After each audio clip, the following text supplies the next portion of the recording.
Hey there folks, today I'm going to be showing you how to replace your worn out or broken General Motors key fob, and I'm going to put a list in the description of all the key fobs that this video will apply to. Now as you can see, it's quite common for all these key fobs to wear out on the keypad from overuse. So what I did is I went onto Amazon and got a brand new key fob for less than $20 Canadian. Now this is just the shell, so it does have the uncut key part, but it does not have a chip in it. So we're just going to be transferring our chip and our key from our old fob into this new shell. So we're going to go ahead and get started and show you how it comes apart. Alright, so you grab your new key fob and open up the key part of it, and you'll see there's a gap right in here. We're going to use two small Allen keys, just choose ones that fit inside, and we're going to put the small ends into the gap like that and just pry it apart. Just be careful, there is a spring inside here, and it will want to unwind.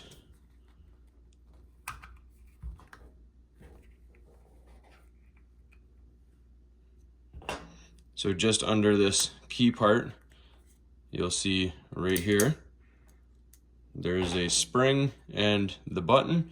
So we're just going to set that aside for now and do the same thing to our old worn out key fob.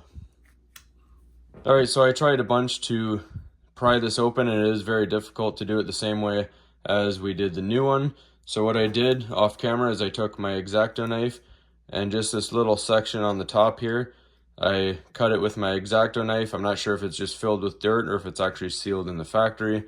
And then I grabbed the knife and ran it along the seam on the corner and all the way down here as well. Alright, so to make things easier, we're just going to pop the battery backing off the back of it and take the battery out and start to pry.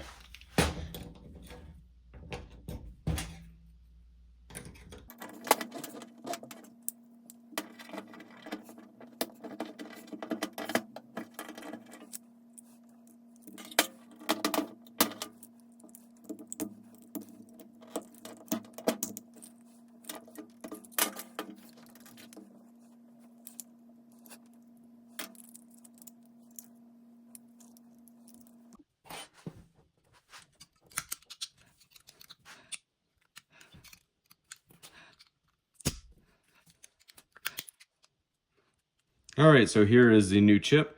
So this gives you an idea of the orientation of the chip for when you are prying. Just be careful not to pry in this area. So it does look like part of this is sealed. I had to actually snap part of it, as you can see.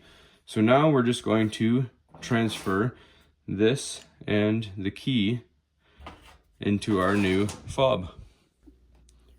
Alright, so we're going to grab our new keypad side of our fob, and we're going to grab our old chip and place it onto the new fob, and there's a couple tabs that'll hold it into its appropriate place. Now we're done with that. Now it's time to load up the backside. Alright, so for the backside of the fob, we're going to take our spring, and you'll see there is a tab on it. That's going to go into this little slot right here. So we're going to slide it into position like that, and you'll see that's resting in there. That'll build tension to spring out the key. Then we're going to grab our button and set it on top of the spring.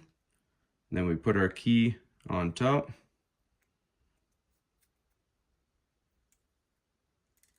Line it up with the slots, and then we're going to spin it counterclockwise. I do about 2 times, just enough to build up tension in that spring so it'll spring back out. Once you have enough tension, should line up into place, and you grab your new fob. We're going to set it down over top here.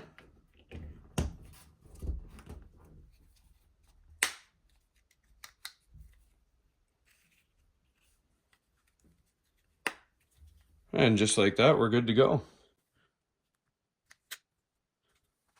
Now we're just going to load up our battery and go test it with the vehicle and make sure everything's all good.